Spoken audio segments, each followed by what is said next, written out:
이 시간 우리 하나님 말씀 같이 나누면서 은혜를 나누고자 합니다. 오늘 말씀의 제목은 감사하면 됩니다 라고 하는 제목으로 은혜를 나누고자 합니다.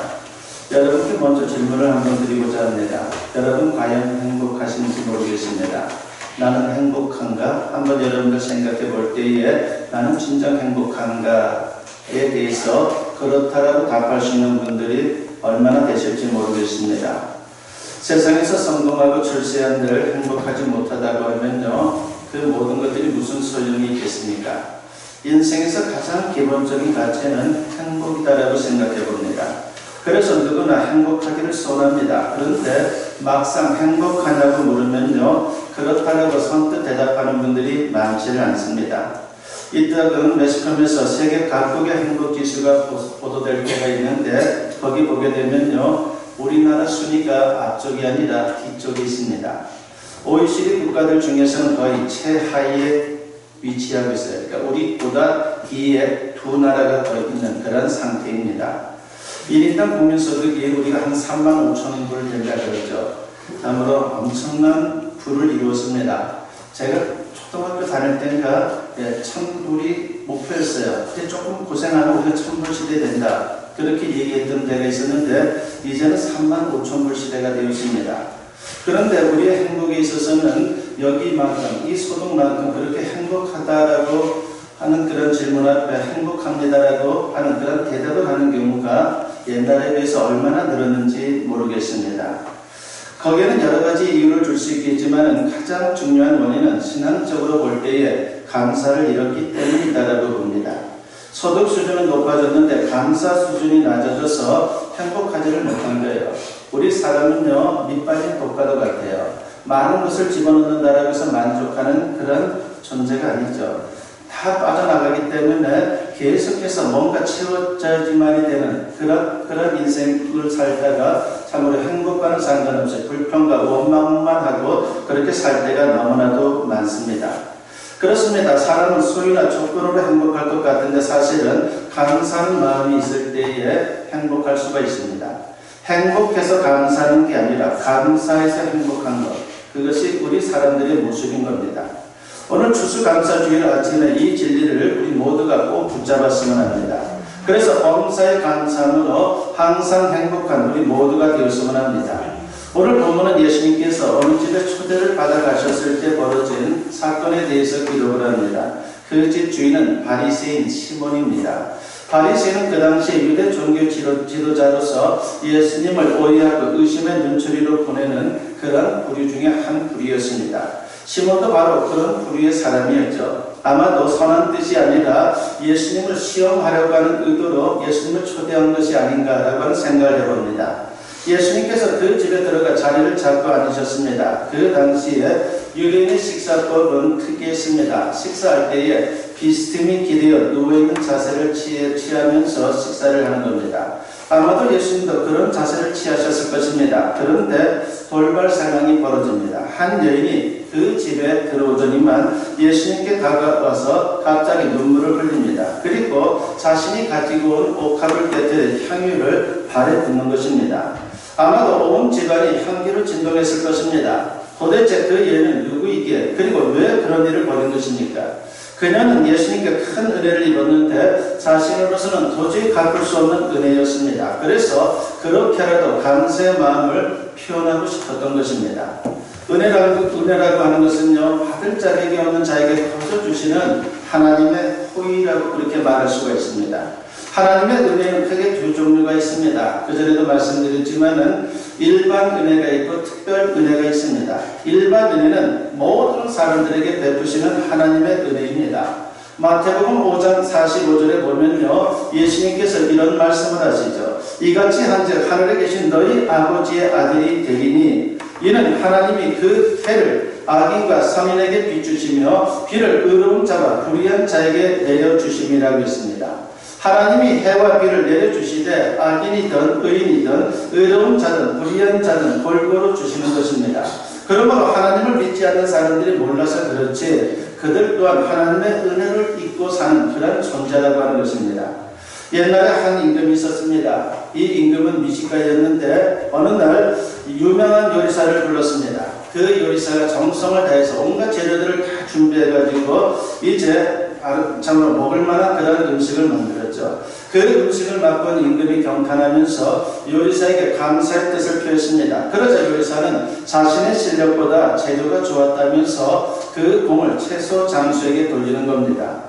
임금은 채소 장수를 불러다가 치하합니다. 그런데 채소 장수는 그 공을 자신이 갖는 것이 아니라 농부에게 돌렸습니다. 그래서 임금이 이번에는 농부를 불러다가 치하를 했습니다. 그때 농부가 이런 말을 합니다. 임금님, 제가 수고한 게 맞지만 아무리 그래도 하나님께서 햇빛과 비를 내려주지 않았더라면 결코 좋은 채소를 거둘 수 없었을 것입니다. 그러니까 하나님께 감사드리는 게 마땅합니다 라고 그렇게 말을 했습니다. 그렇습니다. 인간이 아무리 노력하고 애를 써도요, 하나님의 은혜가 없으면 절대로 생존할 수가 없어요. 이루어지는 것 또한 없어요. 제가 대단한 것 같아도요, 하나님이 도와주지 않으면 아무것도 할 수 없는 게 우리 인생이라고 하는 것입니다. 성도는 그 은혜를 아는 사람이고 불신자는 그 은혜를 모르는 사람인 것이죠. 이어서 특별 은혜라고 하는 것이 있습니다. 예수님을 믿는 그리스도인들에게 베풀어 주시는 은혜를 말하는 것인데 이것은 구원과 관련된 은혜입니다.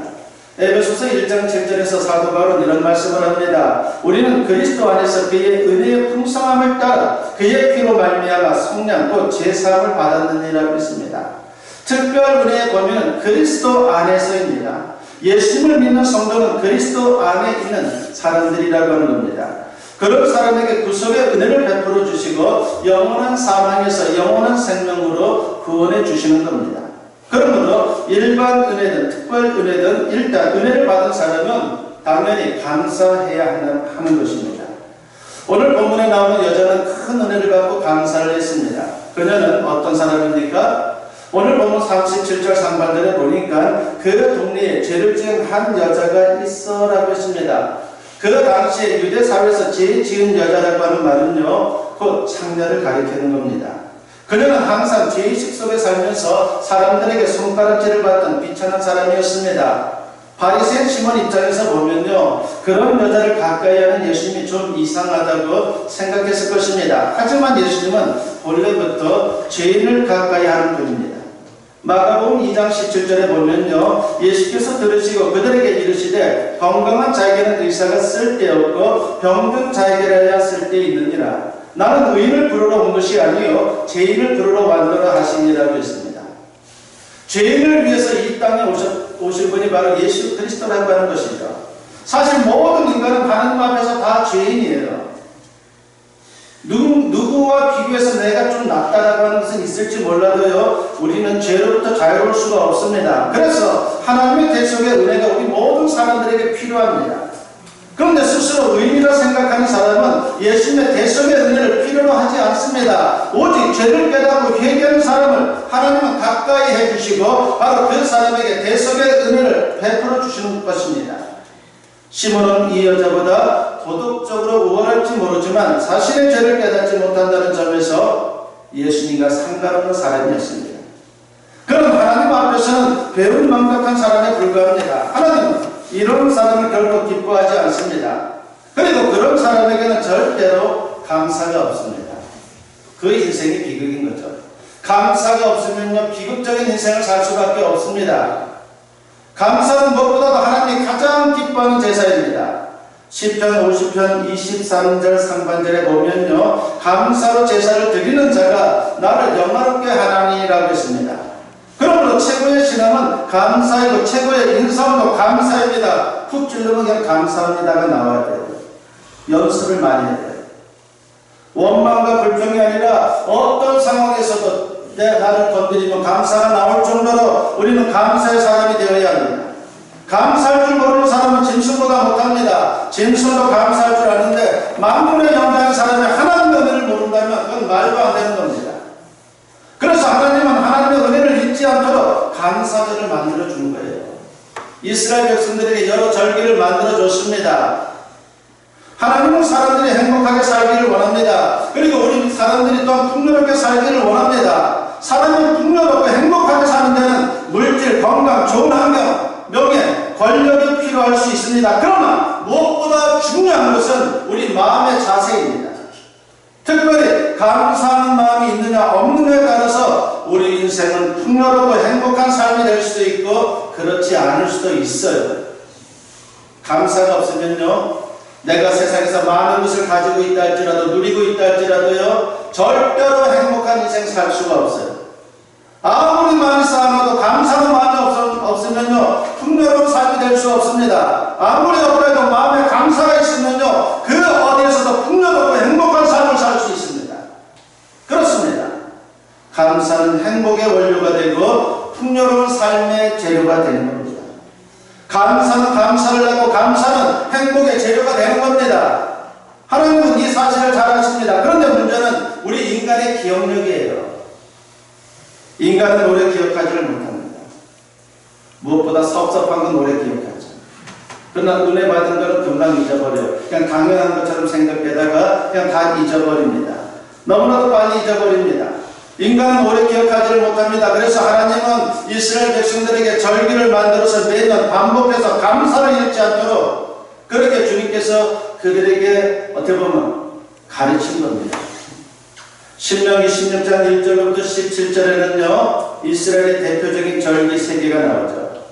1절부터 8절에 보면 6월절이 나오고, 그리고 9절부터 12절에는 77절이 나오고, 그리고 13절부터 17절에는 초막절이 나옵니다.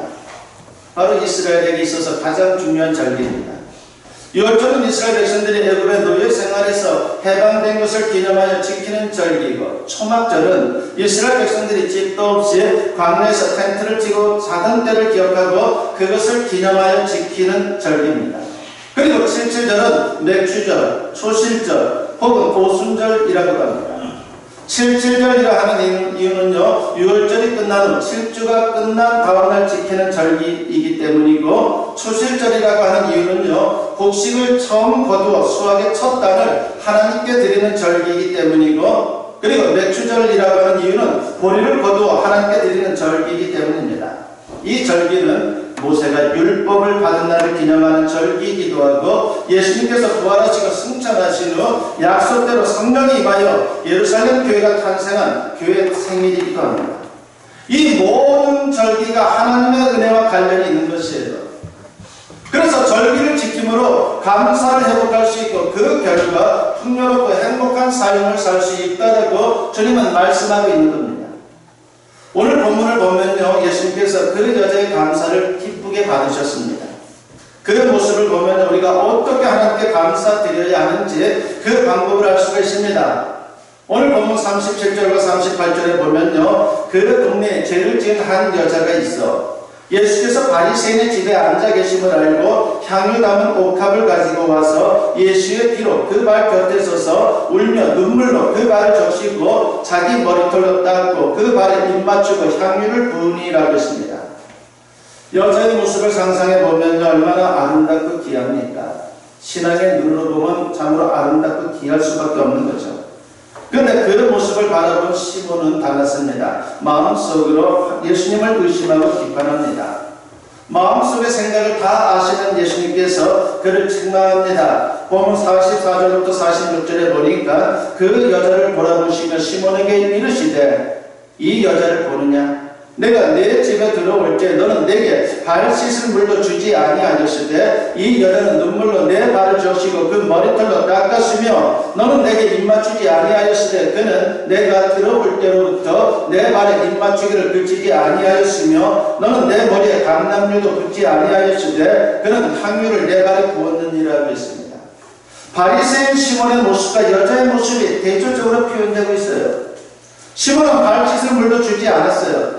당시에 이스라엘 중동 지방에는요, 손님이 오면 반드시 발 씻을 물을 줍니다. 왜냐하면 샌들을 신고 다니기 때문에 그 사막 지역 아닙니까? 먼지가 쌓일 수밖에 없는 거죠. 그래서 기본적으로 손님을 예우하는 차원에서 발 씻을 물을 주는데 시몬은 그렇지를 않았다라고 하는 것입니다. 여자는 어떻습니까? 눈물로 예수님의 발을 적시고 머리털로 닦아드렸습니다. 시몬은 입맞춤도 하지 않았지만 여자는 발에다가 연신 입을 맞추었습니다. 시몬은 감람류도 주지 않았지만 여자는 옥합을 깨뜨려서 향유를 부어드렸습니다. 그 여자가 예수님의 발에 입맞추며 눈물로 적시고 머리로 씻은 것은요, 주님을 높이는 가장 아름다운 예배이며 찬양인 것입니다. 은혜 받은 자가 제일 먼저 할 일이 이겁니다. 에베소서 1장 6절에 보면요, 이는 그가 사랑하시는 자 안에서 우리에게 거저 주시는 바 그의 은혜의 영광을 찬송하게 하려는 것이라고 했습니다. 하나님께서 우리를 구원하신 목적이 바로 은혜에 감사하는 예배이며 찬송인 것이에요. 주님은 우리를 통해서 예배받기를 기뻐합니다. 이스라엘 백성들을 출애굽시킨 이유가 딴 게 아니에요. 우리가 제대로 모르면요, 노예 생활에서 그냥 해방시켜주기 위해서 출애굽한 것 같죠. 그렇지 않아요. 성경을 자세히 보면요, 그들을 통해서 예배받기를 원하기 때문에 그들을 해방시켜 준 거예요. 하나님이 택한 곳에서 내가 그들로 인하여 예배받기를 원하는 것, 그것이 바로 하나님의 마음이었다는 것입니다. 바로 우리를 구원하신 목적이 그겁니다. 여기가 비싼 양을 아낌없이 부어드린 것은 세상의 수고였으며 그리고 헌신이었고 최고의 예배였습니다. 사도 바울의 헌신도 감사해서 나왔습니다. 고린도전서 15장 10절에 보면요, 그러나 내가 나 된 것은 하나님의 은혜로 된 것이니 내게 주신 그의 은혜가 헛되지 아니하여 내가 모든 사도보다 더 많이 수고하였으나 내가 한 것이 아니요 오직 나와 함께 하신 하나님의 은혜로다 라고 했습니다. 그런 하나님의 은혜를 알기 때문에 감사하며 더욱 수고하고 헌신한 그런 인생을 살았던 거예요. 그리고 그것조차 하나님의 은혜다라고 고백하고 있습니다. 은혜 받은 자가 감사하면요, 그것으로 당연한데 하나님은 감사하는 자에게 더 큰 은혜를 부어주십니다. 은혜 위에 은혜가 말하시는 거죠. 누가복음 7장 50절에 보면요, 예수께서 여자에게 이르시되 내 믿음이 너를 구원하였으니 평안히 가라 하시니라 했습니다. 이미 죄 사함과 구원의 은혜를 주셨지만 그 위에 평안의 은혜를 주고 있습니다. 여자는 아마도 난생 처음으로 행복을 느꼈을 것입니다. 이래서 감사하는 사람이 행복한 거예요. 누누이 말씀드리지만 행복해서 감사하는 게 아니라 감사해서 우리는 행복할 수 있다라고 하는 겁니다. 여러분, 닭이 먼저입니까? 계란이 먼저입니까? 많은 논쟁들 하죠. 그러나 신앙적으로 보면요, 닭이 먼저입니다. 계란이 닭이 되기도 하지만 성경적으로 보면 닭이 먼저입니다. 마찬가지로 감사가 먼저예요. 내게 뭘 주면 감사하겠습니다. 절대로 감사의 생활 되지 않아요. 부족해도 감사하면요, 나머지는 다 감사할 만한 일들이 생기는 거예요. 그래서 감사가 먼저입니다. 감사하지 않으면요, 절대로 행복할 수가 없어요. 그리고 그 행복 때문에 감사하면요, 더 큰 행복이 우리에게 찾아오는 것입니다. 그래서 성경은 누누이 강조합니다. 감사하라, 감사하라, 감사하라. 범사에 감사하라. 무슨 일이 있어도 감사하라고 말입니다. 그래서 사도 바울이 데살로니가전서 5장 18절에서 우리가 잘 아는 말씀하지 않습니까? 범사에 감사하라. 이것이 그리스도 예수 안에서 너를 향하신 하나님의 뜻이니라고 했어요. 하나님의 뜻이 거기에 있는 거예요. 그렇습니다. 감사는 우리 신앙의 진정성을 증거하는 척도입니다. 감사가 없는 사람은 그 신앙은 다 엉터리예요. 방언을 한다 할지라도, 하늘의 권능을 행한다 할지라도 감사가 없으면 다 가짜입니다. 하나님이 기뻐하지 않아요. 그리고 우리 신앙을 아름답게 해주는 것이 바로 감사예요. 그래서 신앙의 꽃이라고 말할 수 있는 것이죠. 그리고 행복은 성적순도 재산순도 아니고 오직 감사순입니다. 감사하면 축복을 받습니다. 축복을 받아서도 감사해야 되지만 고난 중에도 감사하면 축복을 받아요. 그런 점에서 감사는 축복의 씨앗이라고 말할 수 있는 것이죠. 우리 마음에 감사를 심으면요, 하나님께서 넘치는 축복을 반드시 주십니다. 오늘부터라도 감사의 씨앗을 많이 심을 수 있는 우리 모두가 되시면 합니다. 부산의 모교회 장로님의 이야기입니다. 그 장로님이 젊은 시절 집사 때에 이제 사업을 하다가 아주 쫄딱 망했어요. 갑자기 망하니까 얼마나 충격을 받았겠습니까? 내가 뭘 잘못하건 아니건 참으로 실패한 것 때문에 너무나도 큰 상처를 받았죠. 그리고 너무나도 힘들었습니다. 괴로운 삶이었습니다. 그 시간 하나하나가, 그리고 일주가 너무나도 고통스러웠습니다. 그러면서 마음에 원망이 생겼어요. 모든 게 섭섭했습니다. 교인들도 목회자도 예전 같지 않고 자신을 몰라주고 무관심한 것 같은 생각이 자꾸 드는 겁니다. 그래도 다행인 것은 신앙으로 지금의 상황을 이기고자 하는 마음이 생겼어요. 다른 길은 없다. 신앙으로 이겨야 된다. 그 마음이 생겼어요. 그래서 기도원을 찾게 되었습니다. 기도원에서 기도하면서 이제 우연히 기도원 원장님을 만나게 됩니다. 원장님과 상담하는 가운데 자신의 섭섭한 마음을 표현하면서 그런 교회 더 이상 못 다니겠다고 투정을 부렸습니다. 그때 원장님이 권면해 주었습니다. 절대로 마음 흔들리지 말고 있는 자리 꼭 지키시고 마음의 원망을 풀고 감사함으로 기도하라고 간곡히 부탁을 했어요. 힘들고 어렵지 망했지만 감사하라고 가르치는 거예요. 그분이 다행히 순종했고 하나님 앞에 자신의 지난 날에 대해서 회개하고 눈물로 기도했습니다. 그 후에 놀라운 역사가 이분에게 나타났습니다. 그분은 어선을 여러 척 부리면서 업에 종사하는 분인데 어선이 추로하면요 무조건 만선이었습니다. 하나님께서 엄청나게 부어주셨습니다. 떠나겠다던 금교회 건축에 크게 헌신하고 개척교회나 농어촌 교회 건축하는 데마다 헌신하고 선교지에 교회당 세우는 일에 헌신하고 기쁨으로 신앙생활을 하게 되었습니다.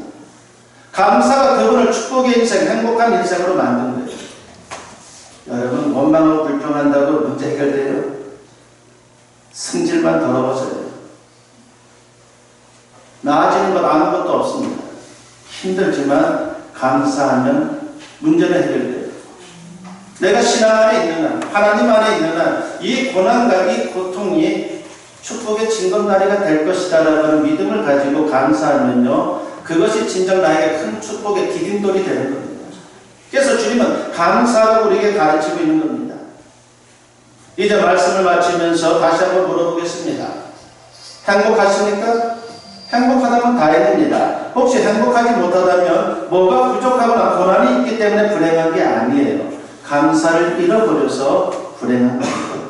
지금부터라도 감사하면 행복해질 수 있어요. 감사하면 은혜 위에 은혜가 넘치게 될 것입니다. 범사에 감사하고 행복한 인생을 살 수 있는 그리고 축복된 인생을 살 수 있는 저와 여러분 모두 될 수 있기를 주님의 이름으로 간절히 축원합니다.